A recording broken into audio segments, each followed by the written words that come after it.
Yeah. No actual intro on this one. Yeah. No, chat's definitely gonna get spicy today. You know, every time you mention Rock Strongbing, you you always get a lot of people in the comments saying that you're falling for groupthink and that kind of, what? Oh yeah, no, the check, oh man, the check this time for Big Pharma? Oh, I'm telling you, I'm buying myself a 1995 Honda Accord. No, yeah. I know. If only they knew how much of a payroll I was. I gotta go. Love you.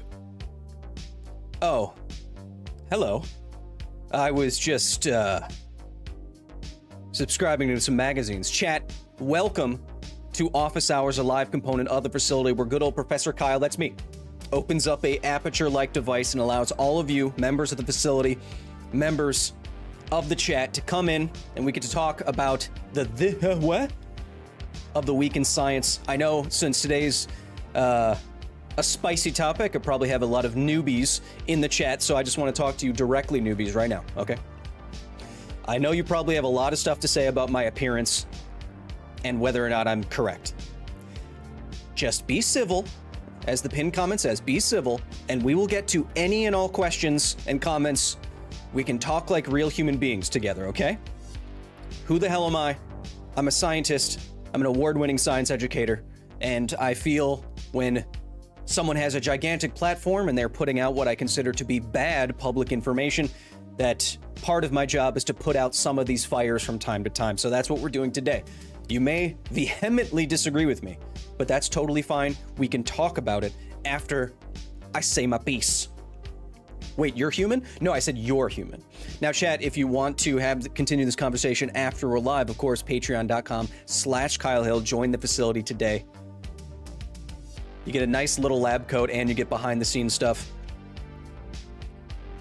So, chat, today what we're talking about specifically is not really anything that Joe Rogan, Joseph Bogan, said, but rather a reoccurring guest that he had again on the podcast, which is listened to by millions and millions of people, and that is RFK Jr.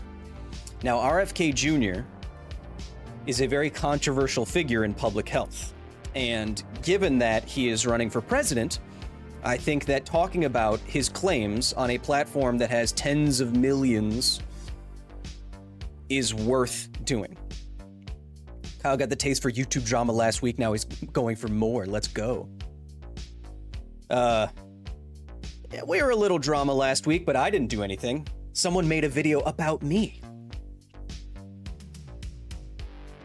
RFK is 100% correct, says Bill Ted. Well, we'll get to that. Bucket, Tactical Bucket is in the chat. Tactical Bucket works with, he's very familiar with this kind of debate, so don't tempt him. He will nuke you from orbit. Stay civil, no all caps. We will talk about whatever you want to talk about. Okay? I didn't make it, well, okay, I guess I kind of did. Nothing has come of the Riddle update. Nothing has come of Riddle. It's fine. We don't have to talk about it. But chat, we'll be talking about the claims of RFK today because I have something of a penchant for discussing public health and the conversations around it because it affects tens of millions, if not billions of people. And when you have people that are very, people with political power, people who have a very large audience, it can make a difference. Even just 1% of people listening could change their health habits or what they decide to do or not, and that can affect public health as a whole. I'm starting to sound like RFK. Now, RFK, Robert F. Kennedy Jr., is a, we'll get into it, chat. For your not U.S. people, please. He is of the Kennedy bloodline. So like John F. Kennedy, Robert F. Kennedy, he is of that bloodline. He is still very politically active in the United States, and he's running for president in the United States. And not only that, he has been involved in public health discussions for a very long time. Yeah, RFK, if you never heard him, Farmy. Yeah, I'm out. Okay, cool. What did I say? RFK is a little hard to listen to because of his speech impediment, I guess it is. So he's sort of a sympathetic figure. He has a very famous family. But I don't care who you are or what you sound like. I care about what you say science-wise. The Dan Age says, get to the point. Okay, geez, Dan.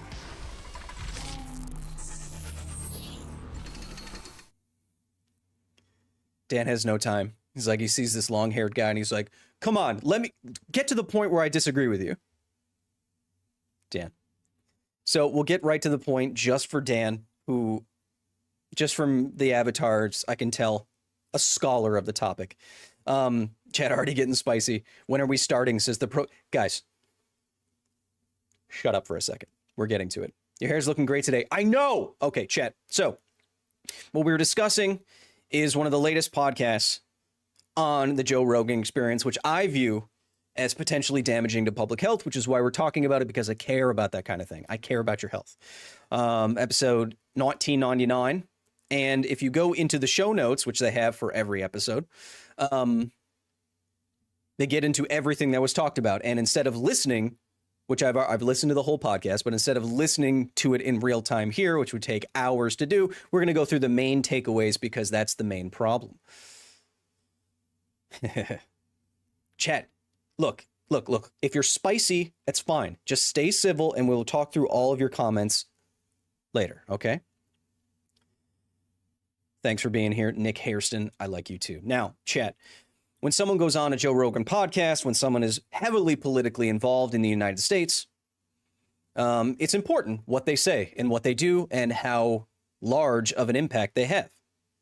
And seeing as RFK is running for president in 2024, talking to an audience of tens of millions, and he's done this for decades, talking about public health, we should not take anything he says at face value, just like he asks us not to do. I will say that RFK Jr. tends towards the conspiratorial, saying that Big Pharma's out to get you. Everyone's out to get you. Now, whether he is right or wrong depends on the evidence, not just about what I think he says. Now, I should point out that I have no conflicts of interest in any kind of funding or anything like that talking about this. I have no political aspirations in this. If anyone else was saying weird things about public health as I saw it, I would talk about them as well. You look so red, says Joey Cintron, because because I go outside, Joey. I go outside. I just took a 10-mile bike ride. And then I touched grass. Unlike some people in the chat. So some of the first things that I want to get to are going to be the tried and true arguments about anti-vax and Wi-Fi radiation and that kind of thing. Now, again, like I said, because this is going to be filtering more and more into public consciousness as this man runs for president, we should get in on the ground floor so that you have all the knowledge you need and all the critical thinking skills you need to evaluate these claims by yourself. Don't believe me, but I will try to give you the machinery through which to evaluate these claims. So let's start. This was a big one that we started to that he started off on and made the rounds and stuff like that. This is RFK speaking. Why does the CDC recommend that pregnant women not eat tuna fish to avoid mercury consumption, but then also recommend mercury-containing flu shots every year, trimester of pregnancy, that have massive doses of mercury? Now, this is, and a lot of people were saying this in chat, this is why debating with someone who is more conspiratorial like this is never going to be really beneficial, because what they do in skeptic circles, it's called the Gish Gallop. They give you so many little things to fact check that you can't possibly do in real time.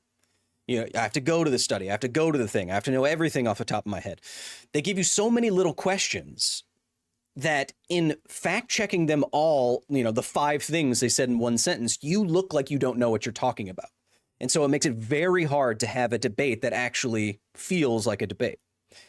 Now, why does the CDC recommend pregnant women not eat tuna fish to avoid mercury consumption? What he's talking about there is the bioaccumulation of mercury from mercury pollution. So mercury bioaccumulates. It's fat soluble in one of its forms, which means when you consume it, it sticks around in your adipose tissue.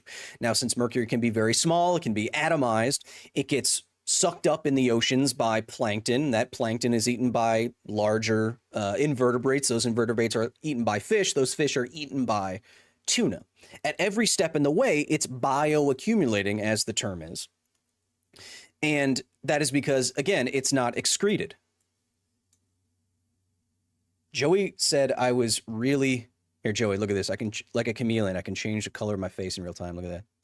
Now I'm not as red. Or maybe I am. I don't care. So as it bioaccumulates, it works up the food chain, and then you get a lot of tuna, which you've probably heard about, with a lot of mercury in it. And that can be dangerous, and we do not want that passing. The dose makes the poison, right? We do not want a relatively large amount of mercury going into a fetus, which, relatively speaking, has very low mass. Dose makes the poison. It's dependent on the kilogrammage of the person. That's why you can eat tuna, but you won't want to give a tiny little baby tuna. Now, why recommend flu shots that have mercury in them? First of all, it's not the same kind of mercury. What RFK has been talking about for years is a preservative called thimerosal, which uses ethyl mercury. It's a different kind of mercury. It doesn't bioaccumulate in the same way, and so it is excreted, and so it can't be neurotoxic in the same way. What RFK is confusing here is the kind of mercury from pollution and the kind of mercury being used as a preservative that gets rapidly excreted by the body. Now, the difference here is this is like confusing chlorine which is Cl, for NaCl. Chlorine is a very poisonous gas. Na is a metal that explodes on contact with water. But NaCl is table salt. So the chemistry really does matter. Mercury in a different form, like ethyl mercury, can make all the difference in the world, and in fact, it does. And if you want to get even more technical about it, why do they recommend pregnant women get these flu shots? Well, thimerosal isn't even in the vaccines that he's talking about anymore. Mercury is 1,000 times more toxic than lead. We just went through that. Some vaccines protect against targeted illnesses, but ruin the patient's immune system in the process and inhibit their ability to fight off other minor diseases, according to RFK. Now, I don't know what to tell you here, Chet, but there's no evidence of that. There's no evidence of vaccines ruining your immune system. He is just claiming this. That's not true. And in fact, vaccines and other public health advancements just in the last 200 years have doubled human life expectancy. So from sewage in the last 200 years, treating sewage, antibiotics, vaccines, just a handful of things have doubled human life expectancy. The largest gain in life expectancy, control of infectious diseases, cleaner water, etc., etc. This is directly talking about the infectious diseases that vaccines deal with. It is not controversial. Well, it's controversial in America, but it's not controversial or scientifically inaccurate to say that vaccines are one of the most important things that ever happened in public health ever. So to contrast the doubling of life expectancy with a claim like RFK will have that it is destroying our immune systems, but that's demonstrably false. Wakefieldian nonsense again? Yes. No vaccines are ever subjected to placebo-controlled trials. They are only medical product that is exempt from that process prior to testing. They're granted immunity from liability, and then they're not tested. Okay.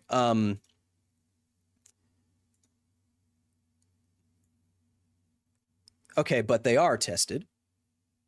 Okay, and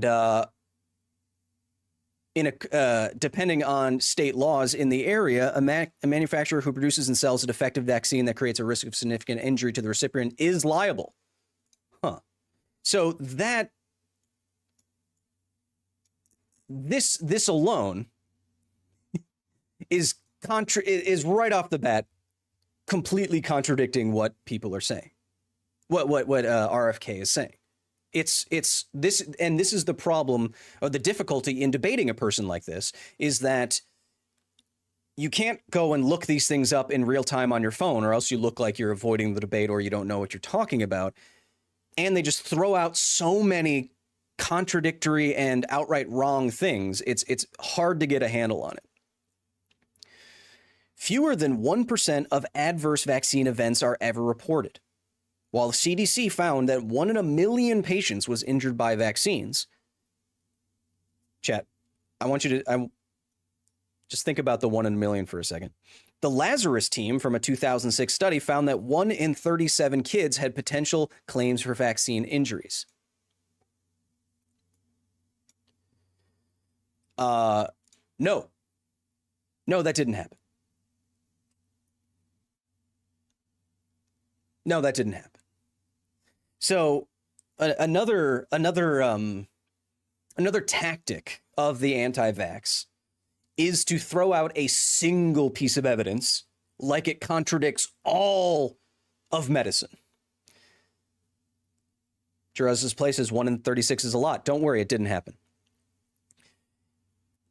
There could be a study that comes out tomorrow that says smoking doubles life expectancy. And you'd see it, and it would be a headline everywhere. The industry, the tobacco industry would give it, would say it in every public debate. Well, what about that 2023 study that found that it doubles life expectancy? A single study means very little in science. And we will get to that when we talk about what scientific consensus means.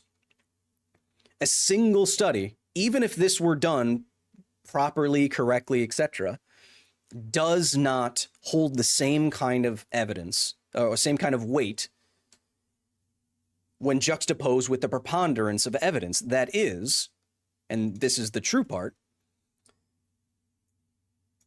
that there is a 1 in a million risk of Guillain-Barré syndrome and other major health effects from vaccines. But here, this is, Kyle, isn't that bad? Well, we make public trade-offs for public health, right? And think about what 1 in a million is actually saying. 1 in a million, if every single person in the United States got vaccinated, we expect about 400 people or 300 people to have some sort of reaction. Is vaccinating 300 million people against a possible pandemic worth less people than could fit in a small theater having an adverse reaction? We make the determination as a society that yes, it is. And that may sound callous. Kyle, what about those 400 people? Well, chat, we make these decisions all the time, whether you think about them or not. We have decided as a society, Kyle is officially a joke, says E.T. Why? Why am I? E.T., go ahead. I'm going to look for your name. I'm going to look for your name right here. Why? Moon Brothers says lies. E.T., go ahead. Go ahead. Why am I a joke? Go ahead, buddy. We're going to do this later, but go ahead. Go ahead. E.T. E.T. Say it with your chest. Where are you? Go ahead. E.T. Don't give me a reason to make you a short and dunk on you. There you are. Where are you? Scientific consensus. Awesome comeback, E.T. So we make these kind of decisions all the time, even though this sounds like a lot. It's actually not a lot. But we make these kind of decisions. We, as an American society, for example, have decided that we will accept about 40,000 people dying on U.S. roads every year in exchange for getting to where we want to go pretty fast. We could eliminate or vastly reduce 40,000 deaths on the road every year if we reduce speed limits everywhere. We reduce, from 50 down to 10. We could. It would drastically reduce the number of deaths on the road. But we as a society have decided this is an acceptable risk. When I get in my car, that's an acceptable number of people that die, whether you think about it or not. Because the benefit is all of us getting places quickly. The benefit of vaccines is doubling human life expectancy almost single-handedly and having serious adverse effects for less people than would fit in a small theater. We as a society have determined that that is a net benefit. And that's what public health means. Personal health is different than public health when you're trying to vaccinate billions of people. Okay. Another 1977 study found that fewer than 1% of the decline in infectious mortality deaths could be attributed to vaccines. Again, just not true. What did I say was the tactic, right, chat? What did I say? You take one old study, a single old study from, what is that, almost 60 years ago, and you say, what about this? And you go, what? Scientific consensus has steered, ET said, scientific consensus has steered us wrong many times. Okay, name 3. Yeah, exactly. As Gravs and Dab says, so would banning alcohol. But we have decided that the benefits of getting a little tipsy outweigh a lot of people dying. But nobody is forced to get in a vehicle, says the Dan Age, with a very common rebuttal against getting vaccinated. Dan, what are all the things you had to go through before you got in a vehicle? Were you forced to get a license?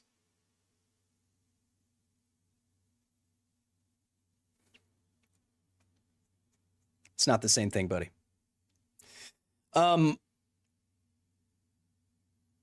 Vaccines are also exempt from pre-licensed safety testing.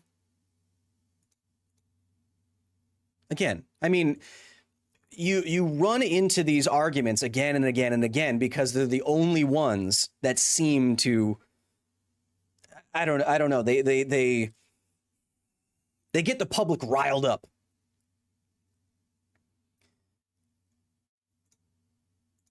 They get the public riled up.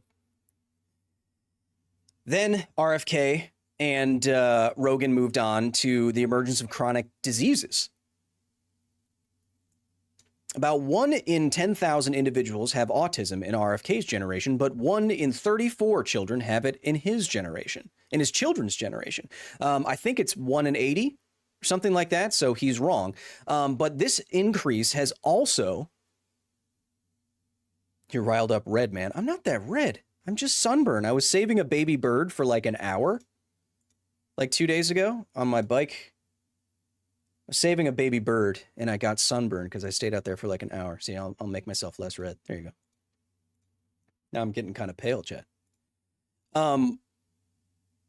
This figure has been used a lot, and it has been purported a lot by anti-vaxxers who are like, see, how do you explain that? Well, we explain that by it's been studied a number of times now, by the number of kids who are getting diagnosed with autism. I may or may not have some idea about that. The number of kids who are getting diagnosed with autism is largely due to our increased screening, and not just increased screening of autism, which is now encouraged, not just increased screening of autism, but also widening the definition of autism. 1 in 80 is still a lot, says Todd Schaefer. Yes, but that is, in your head, you're attributing it to something other than what I'm talking about. I'm saying that if the figure is 1 in 80, it is attributable, again, this has been studied, by making the autism spectrum disorder, ASD, wider in its definition, and by looking at more kids earlier. So both of those things will seriously increase the rate, right? Now, you'd have to prove if it had something to do with vaccines, for example, but I'm not even going to go through that, as there hasn't been a single study that hasn't been retracted that links the two outcomes. Is it too wide? ASD spectrum diagnosis? Possibly.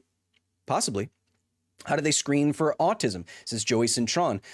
If you suspect your child is on the autism spectrum, or you're going to a routine checkup, maybe your doctor notices something, then you go through, there's a book called the DSM, the Diagnostic Statistics Manual.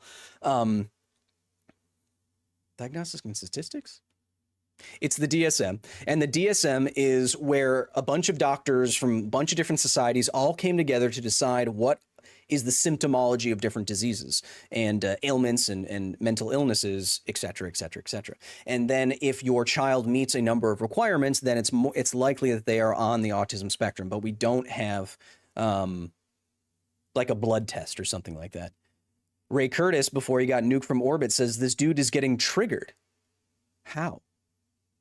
The DSM is a big joke, says Ben Pauling, trying to make it sound like because he disagrees with a certain thing that I'm saying, that all of diagnostic science is wrong.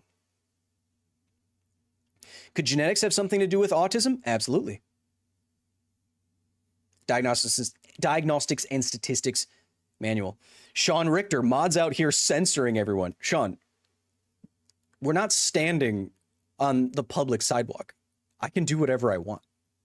Also, if you're civil and not weird, we will talk about this after I'm done talking about this. The conventional rebuttal to this is that we're just noticing it more, but the CDC data reveals an increasing prevalence of autism each year. That doesn't, no, those two things fit. RFK.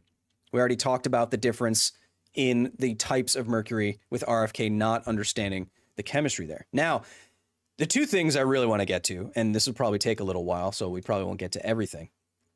But trusting the experts and Wi-Fi radiation. Okay. What kind of bike do you ride? A Giant. Johnny Mnemonic says unsubbed. Why, Johnny? Tell me why. Johnny, tell me why. Tell me. Oh, too late. You got nuked. Tell me why you unsubbed and why you have a flock of seagulls haircut. So chat, I know a lot of you that aren't regular viewers probably have a problem with everything that I've said so far, especially something like this. A lot of people will always have an issue with me saying words like scientific consensus or experts or anything. And this seems to be a rallying call for people who are just asking questions. I'm just asking questions, right? Because you can't trust the scientific consensus. Now, I want to be very clear here. When RFK is using, or anyone else, Joe Rogan, or any of you in chat who very much disagree with me, saying like ET did before he got dunked on, scientific consensus, science shouldn't be up to vote. I agree. That is because RFK is using, and Joe Rogan and everyone in the chat, if you do this, you're using consensus in a way that is not how it is used in science. Much like the way that theory means something different in science than it does in public parlance. Okay, so theory in public parlance is you have an idea about how things work, right? And so if you say evolution is just a theory, and you're like, oh, it's just an idea, it's an informed guess, who cares? But in science, theory means a way of explaining all currently observed phenomena, a comprehensive way of explaining phenomena that you notice. So we look to all of nature and all of biology, and it all seems to have some unifying patterns, factors, et cetera, et cetera. And this can all be neatly explained by the theory of evolution through natural selection. It's arguably one of the most successful theories in human history. I'll put it this way, as one of my biology teachers did. Nothing in biology really makes sense without evolution. So when we talk about it as a theory, it's extremely powerful. Okay? Now, when RFK or Joe Rogan rallies against consensus, they are talking about what RFK is used to. Political consensus, where if I take a vote today, some hands up, some hands might be up, some hands might be down, but tomorrow the consensus might be totally different. I'm going to sleep through this vote on taxpayer dollars. But that is not what scientific consensus means. Evolution is still only a hypothesis, says Brian Mason. No, it is not. You are incorrect. So what science means by scientific consensus is a shorthand. Consensus is shorthand. And that shorthand is, when you invoke scientific consensus, is standing upon the progressive body of knowledge that your statement is based. The Dan Age with the 5, Nice, I ride a giant too. Can you please explain why you commented about my display pic? I'm not trying to argue with you, just being devil's advocate. Oh, I don't know. I liked your beard, to be honest, Dan. I liked your beard, and so I noticed it, because I'm also bearded. That's all. I have no comment about your body. So, it can't be, evolution can't be proven, says Brian Mason. No, I can't. You can see it in real time. We have actual experiments with bacteria at a lab in Michigan that's been going on for over 2 decades now at this point, where you can put bacteria in different environments from the same, they're dividing from the same cultures. You can put 2 bacteria families or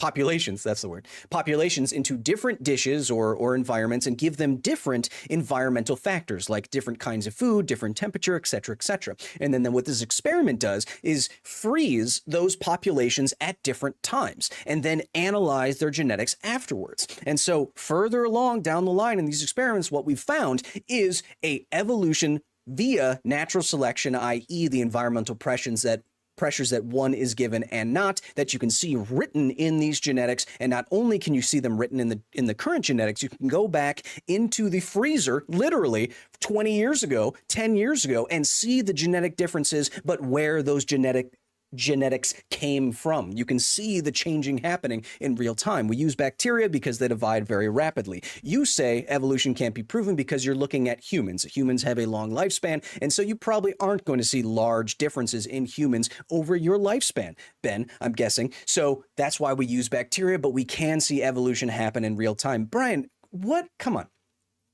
If you're going to come at me, best come correct, all right? Isn't evolution a scientific law? No. This video will not age well at all, says Bokman. Bokman, I will bet you every single donation that I get today that you are wrong. That I will not be incorrect about evolution.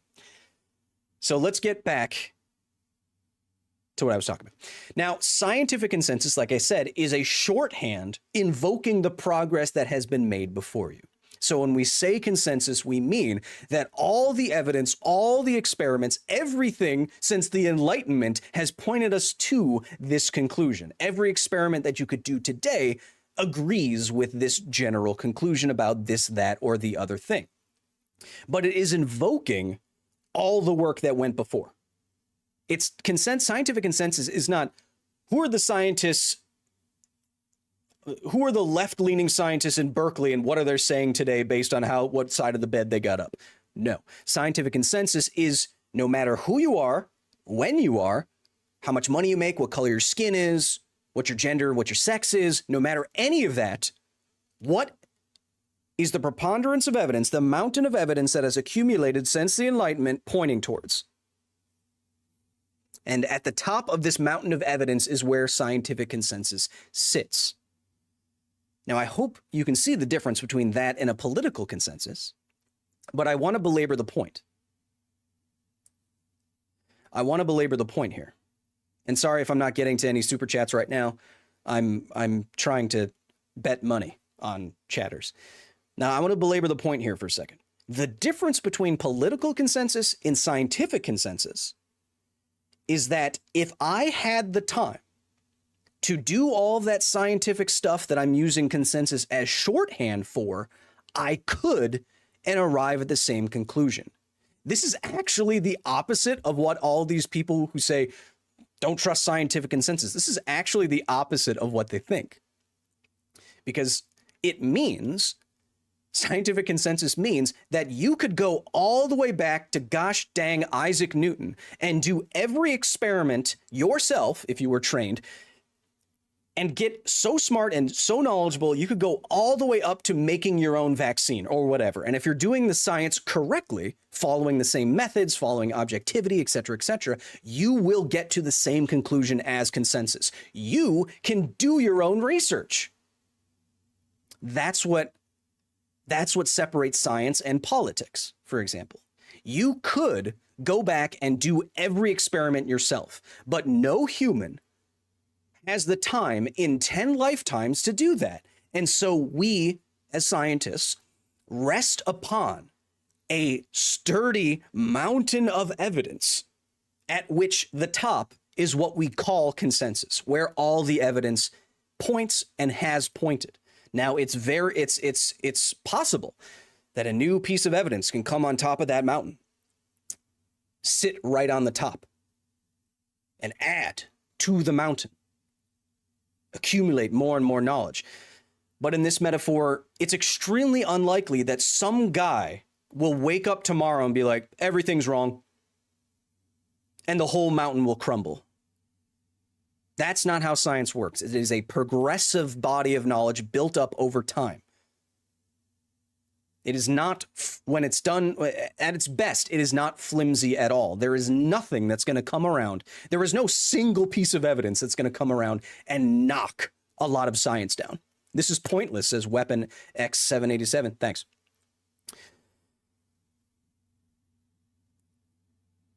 So, chat, the difference when I say trust the experts or trust scientific consensus, quote unquote, it's not a function of science. It is. It is, scientific consensus is a shorthand way of standing on the shoulders of giants. It's the opposite of science and a function of religion. When has religion ever said trust the experts? Anyway, seemingly no one had allergies when RFK was growing up. Now 5 of 7 kids have allergies. Okay. He says that aluminum adjuvants in vaccines give you allergies. No proof of that. Chronic diseases are not just from vaccines. He says our children are swimming around in toxic soup. It's totally possible that increasing pollution in certain areas or just around the globe generally could be a cause of chronic diseases, but he is claiming, he's not saying what pollution, he's not saying what contamination, he's not saying what diseases. He's just generally making claims that are impossible to prove or not.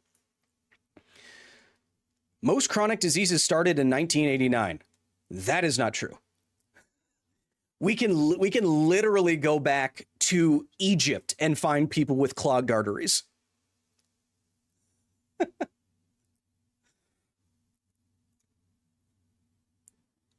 And finally, before we get to spicy chat being spicy, I promised you, I'll talk to you directly. Wi-Fi radiation.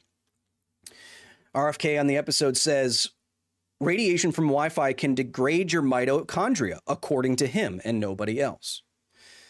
Chat, Wi-Fi radiation is in the spectrum of radiation we call non-ionizing radiation, in that it doesn't have the energy, the photons of light do not have the energy to break bonds in your body. In fact, Wi-Fi radiation can't even pierce your skin. It could get to the mitochondria in your skin, I suppose. But even if it did so, it does not have the energy physically. This is not an opinion of mine. This is physics. The jiggly air that may touch your skin or not cannot jiggle the other stuff hard enough to make it break. Just pure physics, Wi-Fi radiation can't degrade your mitochondria because it can't degrade anything in your body. It's not high enough energy. It's not X-rays, gamma rays, ultraviolet rays.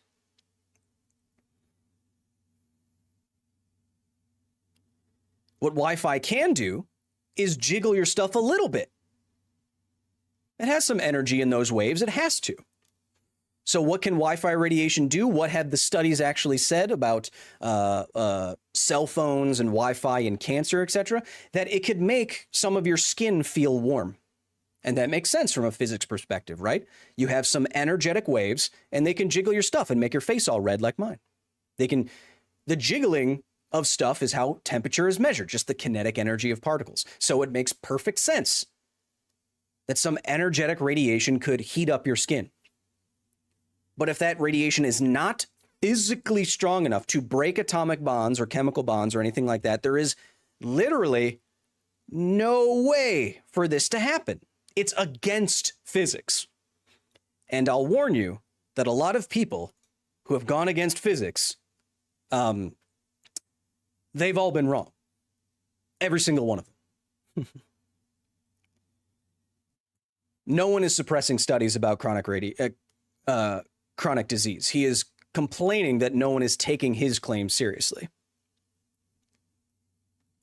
and he links this apparently. American population only makes up 4.2% of the global population, yet accounted for 16% of deaths, COVID deaths. He is making this claim because he thinks that this chronic Wi-Fi induced disease is everywhere. Could there, let's be a scientist here.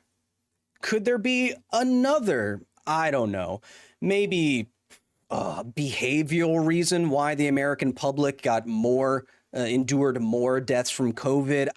That could be driven by, for example, political figures screaming about people wearing masks, or I don't know, politicians of famous presidents who say vaccines are bad, especially the COVID ones. I mean, that to millions of people. I mean, that possibly, maybe that could account for some difference. I guess, or it could be completely nebulous chronic disease everywhere that I don't exactly know how to prove.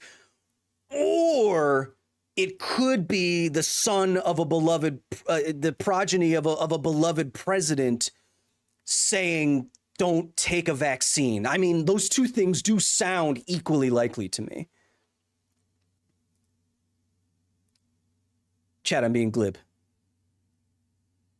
Chat, I'm being glib. This is called motivated reasoning. When you want something to be true, so you link two species things together. Did you get vaxxed with boosters? Yes. Now, chat, I know today has been spicy, and I've been missing some of your chats, but today, now for the last part of the chat, I will, if any of you people who disagreed completely with everything that I said and are making fun of my appearance and all that kind of thing, if you stuck around, first of all, I respect you for doing that, for listening to someone who doesn't agree with you. But now I will talk to you directly if you want, chat. Hit the music.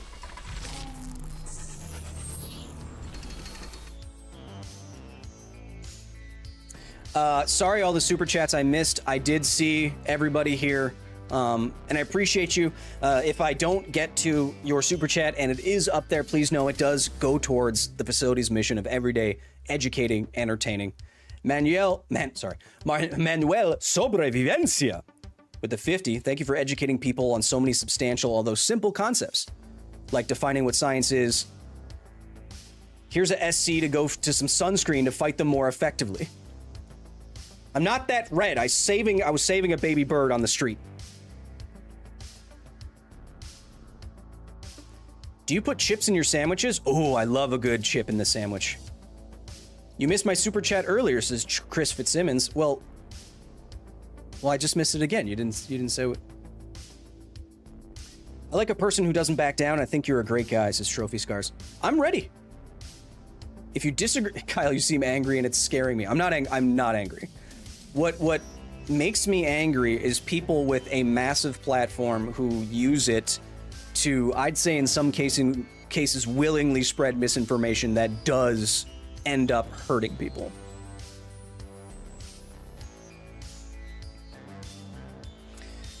Kyle, I don't disagree with you, but I need to know what kind of conditioner you use. Says Travis Worrell with the 5. Get something with argan oil in it. Have I played Final Fantasy 16? No, not yet.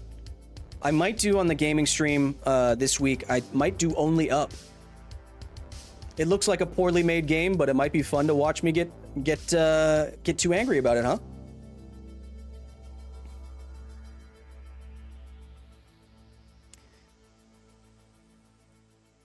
Politicians have made a huge dent on people's trust regarding public health, says Daniel with the 10. Look, I put things on public institutions as well. Like the CDC was very confused in its messaging strategy. It went back and forth on what to do, what not to do as the science was evolving. And that caused a lot of harm. I agree. Chris coming back in. Have you seen Corridor Crew's new video on the Universal logo being real and the science behind it? No, but I will check it out. Thank you.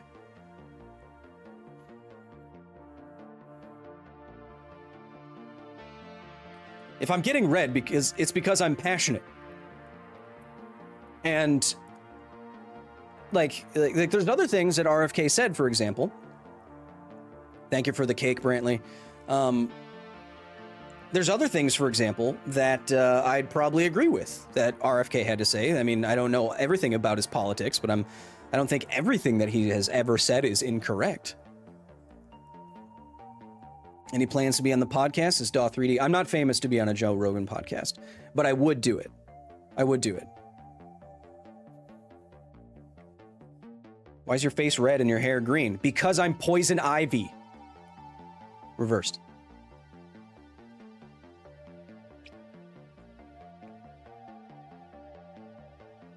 I'm not wearing blusher, Mark Stone.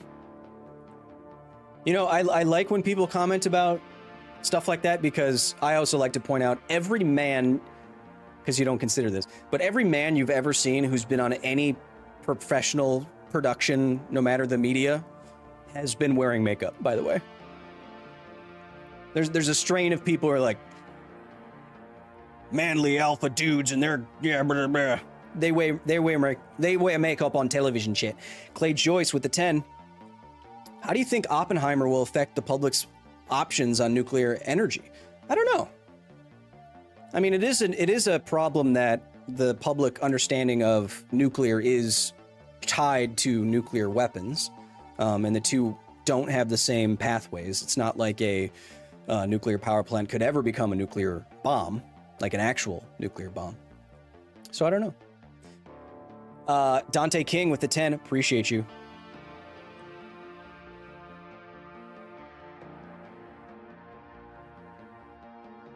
Chat, where did all the people disagreeing with me go? If you have any questions about everything we talked about.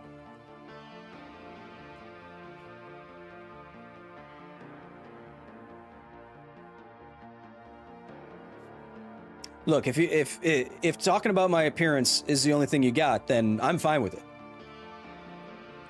Because, I mean, haters gonna hate.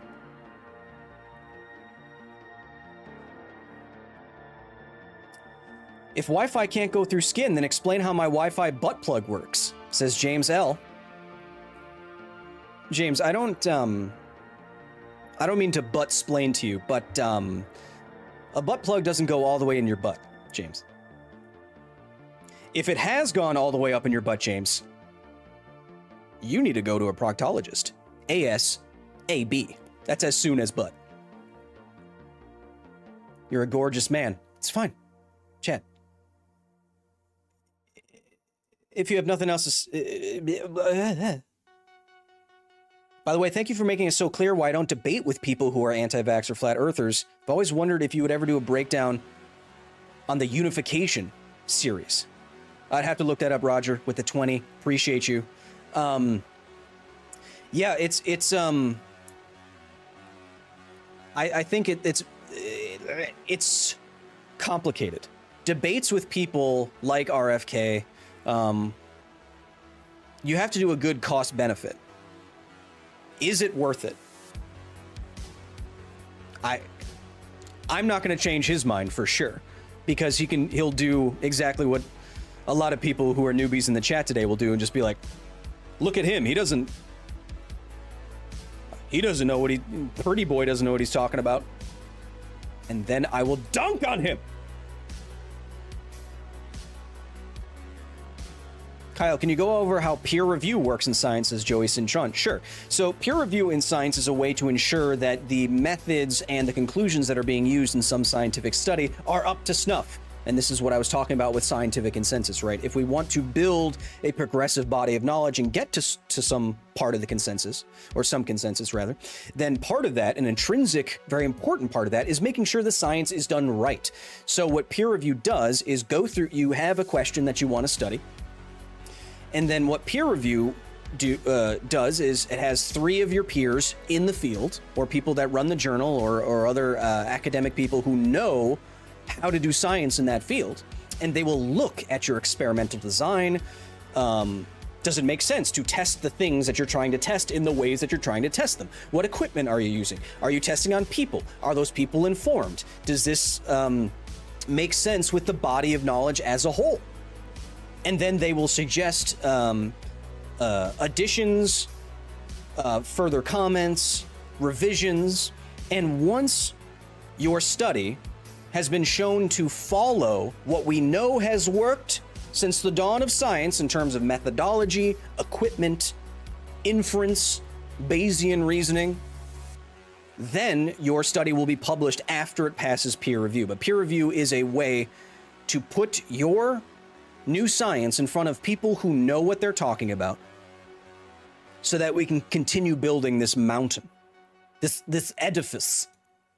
Jello, thank you for becoming from a member. Min, the $4.99. Are we ever going to get past the damage that Andrew Wakefield has done regarding vaccines? I don't think so. I think Andrew Wakefield has probably, not directly, but indirectly led to the deaths of many, many, many people. Anime Drummer Boy. So what about the big mistrust? What about the mistrust Big Pharma has created with the public because of criminal histories, particularly with POC? They're very vax averse. Yeah, I'm not someone, some of you may think I am, but I'm not a person who is just blanket pro Big Pharma. There have been very high profile cases of misaligned incentives. And there's a lot of conversation to be had there. Are we providing the correct incentives? Is the is the economic structure of, say, creating a new vaccine viable? Does it make for good science? Those are all real conversations to be had, but they're more ethical and economic and political than scientific. Bert Thorpson says, RFK isn't anti-vax, his children are fully vaxxed. He's an environmental lawyer and is more worried about environmental influences from microplastics, chemical distributions, etc. I am too. I would agree with RFK on all of that, but the way he implements this is going after things that are very established in public health. Thank you, XPI Sigma, with the art. I have no idea what you're talking about with the game stuff, so I'd have to look it up. Roger Spence says, I had a worse reaction. Also, worst reaction I had to a vaccine was throwing up 30 seconds after injection and needing to eat. See, the problem, well, a lot of anti-vax people will reference a system called VAERS, which is the Vaccine Adverse Event Reporting System. And you'll find tens of thousands of people saying that a vaccine hurt me in some way. The problem is that zero of these reports are checked. Zero of these reports go through peer review. This was established for people who are worried about vaccines, but it is not actually checked for veracity. So while many people against vaccines will like to point out, well, look at all the VAERS reports, none of those reports have been checked. It's not evidence in my book. It reeks of sin with the $50 donation. Thank you for being a voice in science we can trust. Chat, it is don't trust me because I'm me. Trust me because of what I say. Which is to say, evaluate everything that I have to say. Don't believe a single word that I have to say. You don't have to. What I want to do is give you the tools, the mental pathways so you can evaluate these things. I'd like to think that I'm on the right track with most of the things that I'm saying, but don't believe me because it's me. That is an appeal to authority, and I am no authority. Aaron Capel with the 10, just completed my teaching degree and certification. You've been an inspiration on how to communicate knowledge efficiently from a fellow long-haired educator. Aaron, I'm so goddamn proud of you. I hope the kids treat you nicely. Something Clever is a member now. Sumail Tarai with the 5. Hey, Kyle, show the love to me. Did you get any of the new Magic the Gathering Lord LOTR set? Yes, I got a playset of Delighted Halfling, a playset of Orcish Bowmaster, a One Ring, the Palantir at Orthnak, some other cards, but I didn't buy any, like, boxes. Finn Ice Bear with a 5. Just a reminder that, let me see. Just a reminder that trans rights are human rights, and there is no such thing as a rapid onset gender dysphoria like RFK Jr. and others like him claim. David Boge with the 50 NOK. Will you save the stream for future references in case we get into similar debates? Yes. I don't delete anything off these streams unless one of you donates something really bad, or I happen to dunk on Riddle, and I fear that I wanted to save that as ammunition in my back pocket. Scientifically speaking, how much wood could a woodchuck chuck if a woodchuck could chuck? Says Rancor with the 5. Just enough. Just enough. I'm so sorry so many of your viewers are brain broken, Kyle. His heart's alive with the $4.99. I'm not commenting about the mental state of viewers. You can disagree with me. That's fine. Just do it in a way that's not like woke unsubbed. Okay? You're kind of proving my point. Hey, show Kyle the Love. Trying to bring that back. Keep being awesome, says Werns, facility member with the 5. Jello, new member with the 5. Hey, Kyle. There was a joke I was going to tell you about vegetables, but I decided not to because it would probably be corny.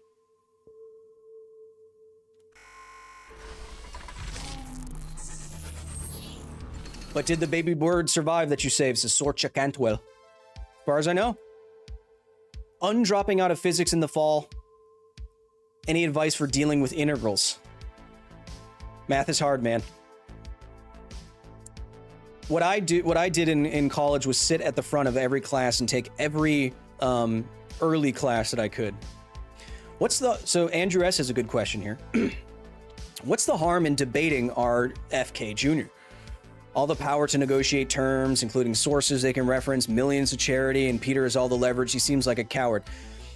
No, I would not say that the scientist that they're challenging is a coward. I think the scientist is being practical. You know what I mean? They are inviting a non-media trained but very smart scientist onto basically a sideshow. They're going to try to embarrass him. They're going to try to gish gallop him. And in giving him so many little fires to put out in a short amount of time, without being charismatic like Joe Rogan is, without having social capital like the Kennedys have, the scientist, even though he's going to be correct, most likely, is going to look like he's stammering or he doesn't know what he's talking about or he's not a good speaker, and your brain will interpret that him as losing. And that means scientist is wrong. And so only they're not playing, you're not playing fair. Now, what would be fair, in my opinion, is if you were a flat earther or something, and even if you were a Kennedy, if you're a flat earther or something, and then you debate Neil deGrasse Tyson. Say what you will about the man, Neil gets his point across aggressively, and he's an incredible public speaker, and he won't seem like he doesn't know what he's talking about if someone's trying to throw out a random fact or claim at him. So, in my opinion, well, these debate arguments are always not fighting fair, because they usually put some very charismatic, well-spoken person up against like a Nobel laureate who hasn't spoken to somebody except for their TA in 10 years. And then it's going to make them seem like they're level, but they're not. Communicate, and this is what I always tell to scientists, I always tell to all of you when you ask me, communication is as much of a skill as doing science. If you're a scientist and you want to talk about your science, the communication is also very hard and takes a lot of skill.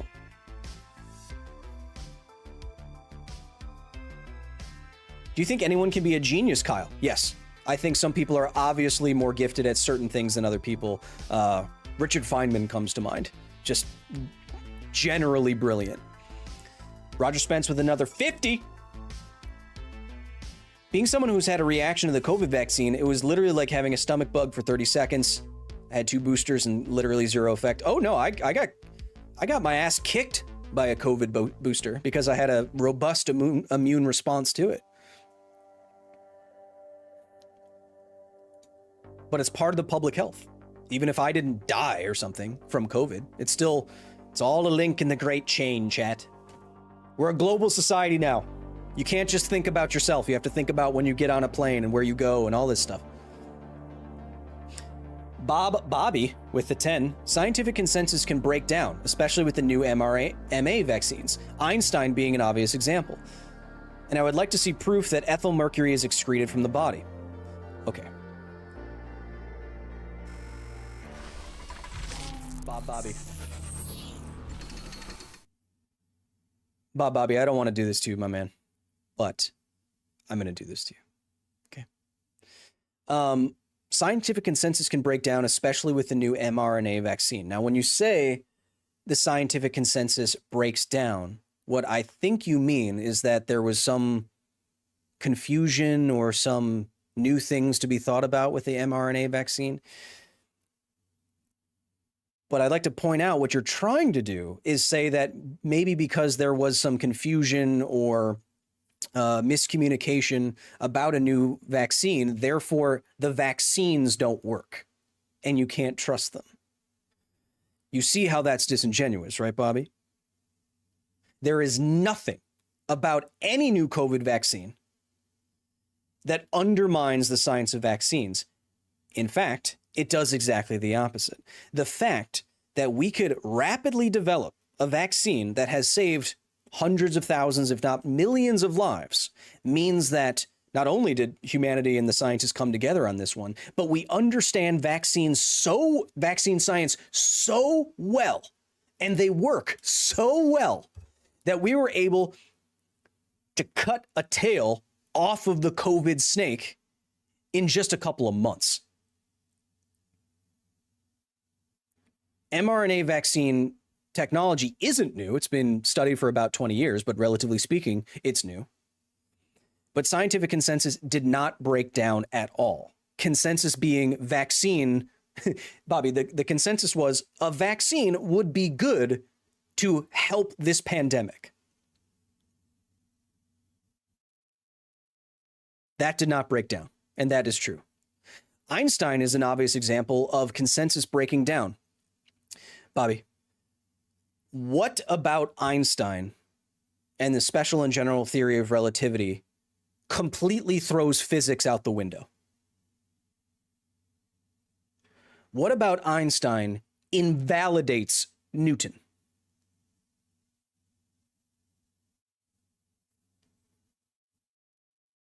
Einstein's theories of special and general relativity are deeper insights into the working of the cosmos, what gravity actually is constituted of, curvature instead of explicit forces. But you can still, using Newton's laws of motion, upon which Einstein's theories were built, to send humans to the moon, to send probes to Mars, to throw a robot out of the solar system, Bobby.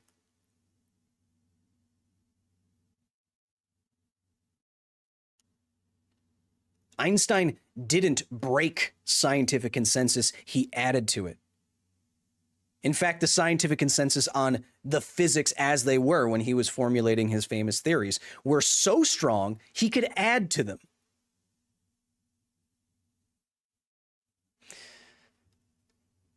That is, Bob, that is an often cited thing.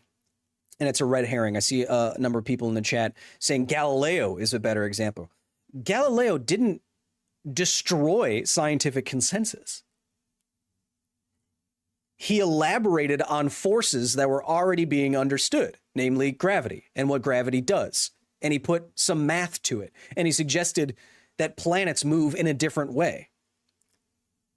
This did not invalidate the scientific observations that planets move in a certain way, or that things fall to the ground.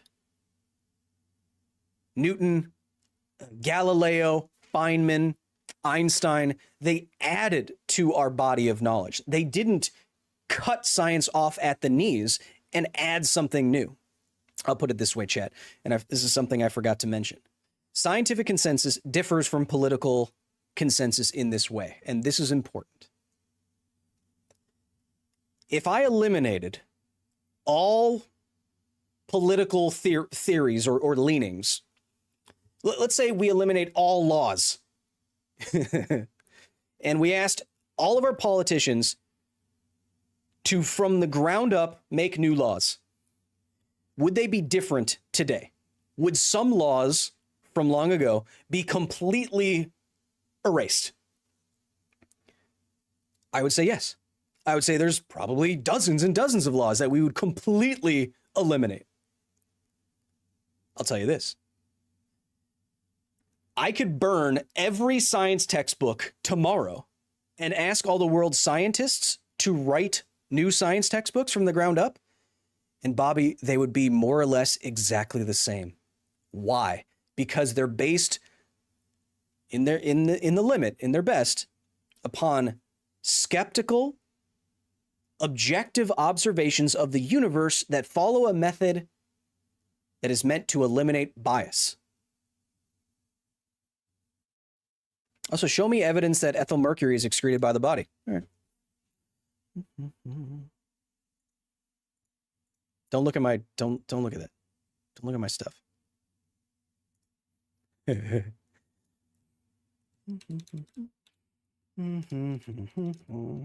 still talking to you, Bobby, by the way.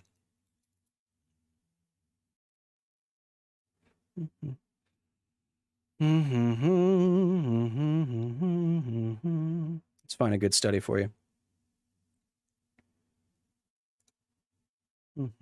Bobby! Bobby! You still there? Let me find a good abstract for you that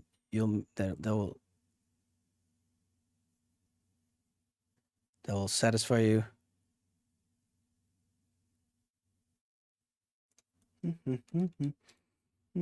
I'm on Wiley Library right now. Okay, that's not how those words work. Let's try to find a systematic analysis, huh?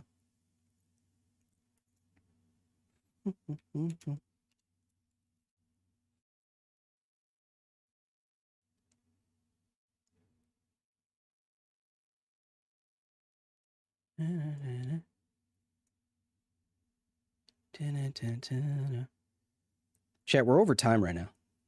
Well, let's get to some other donations. New member, Paul Rager. J-Man with a 10. I'm sure you've covered this at some point, but where do you go to search through scientific papers? My uni had a website, but since I no longer attend that university, I don't have a username or password, says J-Man with the 10.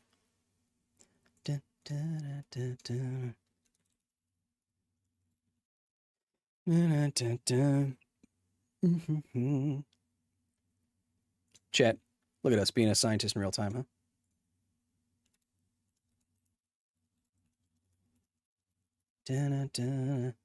Sure did. Can't spell it right. Giselle Stieg. Something I used to hate about anti-science people is that they're the first ones to use the very science when needed. Don't trust the science, but use your phone. Chet, most of modern technology is based on... you couldn't live your life the way you could without being very confident in scientific consensus in a number of areas. Pfizer is my Lord and Savior. Would never say that. Real-time research is the quality content I sub for.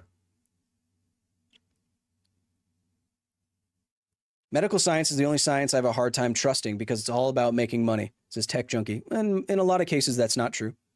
I mean, the day-to-day research in most science labs isn't to make some big new drug or anything like that. It's grunt work, the grunt work of science. Chad, do you like the Game Grumps? I played a game of Magic against Aaron from the Game Grumps, and that will be on the internet soon. Always good to check some meta says. Yeah, so to answer your question, Google Scholar will check most major scientific journals, and then you can add in things like meta-analysis or systematic review, and those are words used in science that talk about study of studies. And study of studies is kind of like coming to a scientific consensus within a scientific consensus. So you can tell, for other scientists to easily tell what most of the studies say.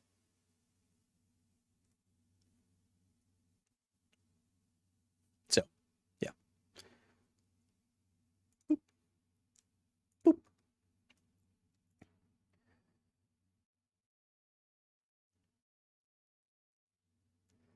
Does Joe Rogan believe in ghosts? I don't know, probably.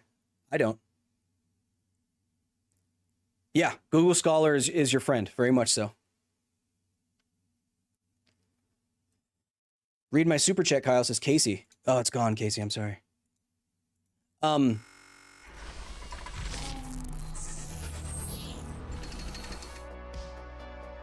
Chat, what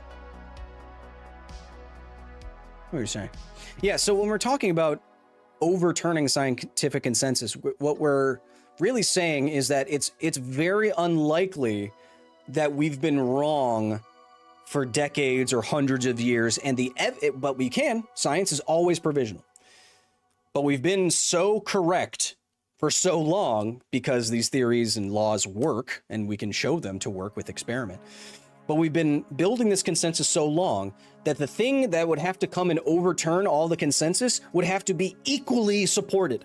A huge. You know, it could do that with evolution, for example. We start looking in layers of, we could do this easily for evolution, and it's never happened. We start looking for the layers underneath the dinosaurs. We start digging, and we start looking for the layers underneath dinosaurs. And when we get there, we start to find a bunch of modern bunnies. Bunny skeletons. And at the same stratiological, at the same stratigraphic? Doesn't matter. At the same dirt depth, we find little modern bunny skeletons all over the world in the same time frame of dirt. That would be huge evidence. It's like, oh shit. Modern rabbits came before dinosaurs? 65 million years? That would put a big monkey wrench in evolution. Stratigraphic, got it. That has never happened. But think of how easily it could happen. And yet it doesn't. Professor Logic with Matt Berry in the Avatar, so I will attempt this. All this logic, information, and coherent arguments based on evidence is unacceptable. Time for more witchcraft. Val Twinblade with the 5. You don't believe in ghosts, but do you believe in the power of rock and roll? Yes. I do not believe in ghosts. I feel like literally anything physical is a better explanation for any ghost encounter. Like, it's more likely that I was haunting you, like personally for no reason, than something in physical. What about the consensus before germ theory? During the cholera outbreak, germ theory hypothesis were kind of outright rejected, so it can happen. This is Anime Jummer Boy. The consensus, so again, we're not overturning that. I see what you're trying to do here, but consensus, again, we're building progressive knowledge, right? So germ theory came from a consensus that was building that stuff in the food or water that you ate or drank was causing disease. Germ theory made a specification and added to and gave us a deeper understanding that little organisms specifically, and they used to be called animalcules, were the source of disease. That did not overturn the consensus that what we eat and drink might be making us sick. And I say that because that didn't used to be the case either. You used to think it was some evil miasma or vapors in the air that would get you sick, and had nothing to do with that, with the fact that I was drinking poop water. So again, the consensus was building towards, okay, maybe it's not just miasma, maybe it's not some immaterial thing, maybe it's what we're eating and drinking. And that built towards germs, which built towards, looking at diseases at the microscopic level, et cetera, infections, yada, yada, yada, using vaccines to fight off some of these, using antibiotics because these things are biotic. Therefore, if we kill them, they won't cause disease. So see how even germ theory is not an overturning of consensus in the way that you mean. An overturning of consensus in the way that you mean would be, what would be a good example of that? Well, just take the opposite, right? So if we had germ theory now, which we do, obviously, and something came along that said that, like, witchcraft or something in non-organism, not physical, not material, was causing disease. And if you could prove that, that would overturn all consensus, right? Heliocentrism? No. Again, we have an idea that bodies moved around large bodies according to some sort of force. Later, we'd know it as gravity. We were confused for a while, or we were getting towards a conclusion for a while of what revolved around what, but it didn't overturn the consensus that things were revolving around other things. You can always be wrong. You know what I mean? And I know it sounds like I'm having doublespeak here, you know? Well, Kyle, if someone thought that everything goes around the Earth, and then someone comes along and says, no, everything goes around the sun, isn't that completely overturning scientific consensus? No, we're talking about the edge, the fringes of discovery, right? We're not suddenly overturning gravity or the movements of the celestial spheres in the sky.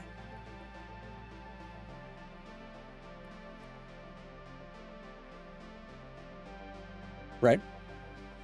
And even when you say consensus, like heliocentrism or geocentrism, that wasn't a consensus, right? Church said one thing, scientists said something else, Copernicus said something else, Galileo said something else, other people said something else. It wasn't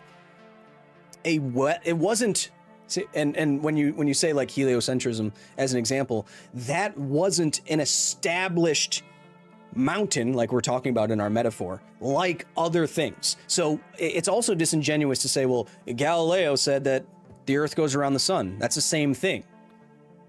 Well, no. In a time where that really was an open question, that's different. Saying vaccines don't work is not an open question.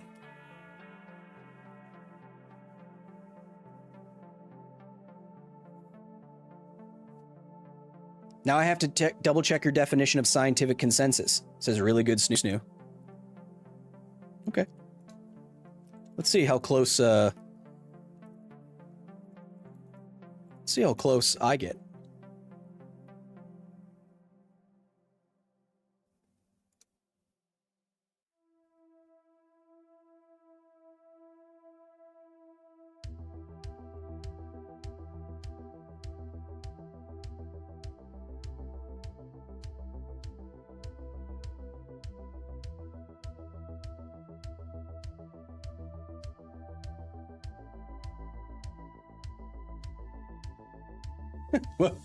Where am I?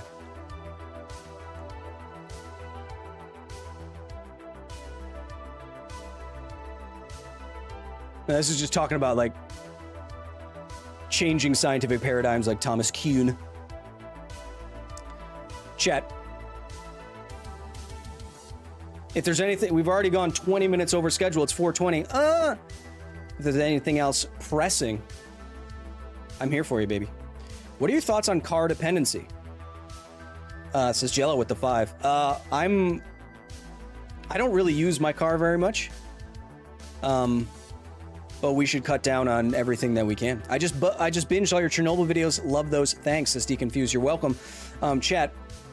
Coming up at the facility, speaking of our Chernobyl videos, this week we have a collaboration with my weapons master Thea. We made a real Dead Space stomping machine. Do we actually crack a skull open? Maybe. But after that, new Half-Life history, 2 new Half-Life histories. One using some of our first footage from Japan, about how Hiroshima beat the atomic bomb in the long term. And then after that, we have a brand new Half-Life history. Adam Ulbricht says in an Australian accent, "Educate me, science daddy."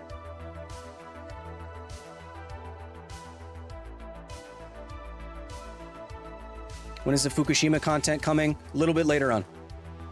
Next couple of weeks, next couple of months. Kyle, would drinking solid mercury kill you? Yes, don't do that. Even if it doesn't immediately kill you, chat, don't. Like metal mercury, metallic mercury is extremely toxic. Why do you like nuclear so much, the Special Ops Bunny? I don't like nuclear. I'm driven towards the conclusion that nuclear is a very viable solution going forward that's much maligned to the point of most people misunderstand it. I don't like nuclear so much. I'm trying to get nuclear into the public conversation where it should be. Most people think it's a no-go because of Chernobyl and Fukushima and nuclear bombs and etc., but they are misinformed about that. I'm trying to bring it up. Nuclear has had the worst PR campaign in the history of energy. So I'd like to get it in the conversation. I'm not saying it's the best thing in the world of all time ever. Have you ever done psychedelics? No, I'm afraid I'm going to see something I never want to see. Anti-vax is a damn compliment, says E-Po. There's nothing, there's few words that would get me to mistrust your positions on things than anti-vax. Like, if you think that's a compliment, if you said to me, I take being anti-vax as a compliment, I'd be like, cool, we're probably not going to be friends. Not because you're not a nice person, but probably because our view of the universe is skewed to each other. Am I Joe Rogan? No.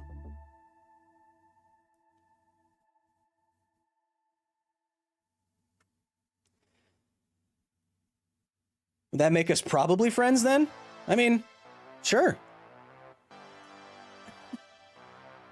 I mean, I wouldn't let you make any decisions for me. Maybe where we go to lunch. And I think that you do real harm in the world. Can we be friends? No.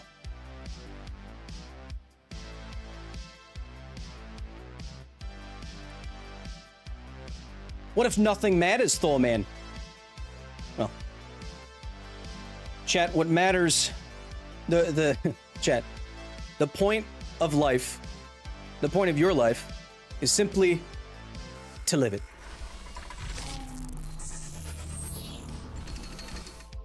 Chat, we've gone way over time, but for something like this, I think it's important.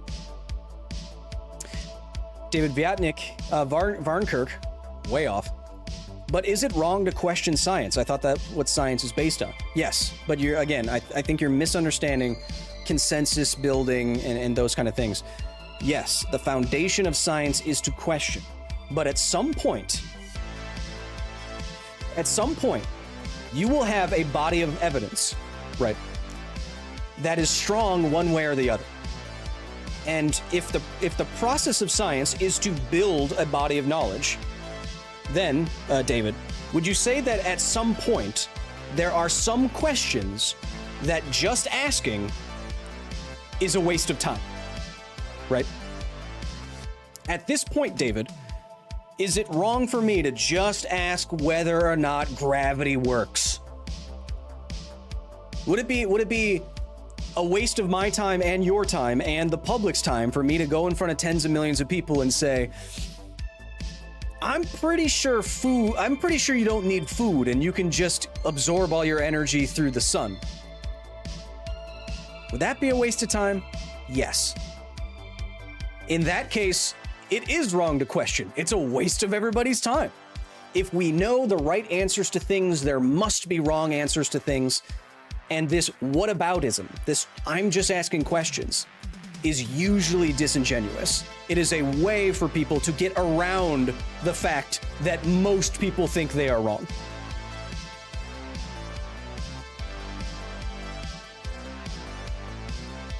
You know what I mean? It's usually used as a crutch.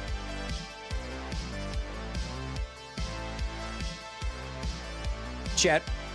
Can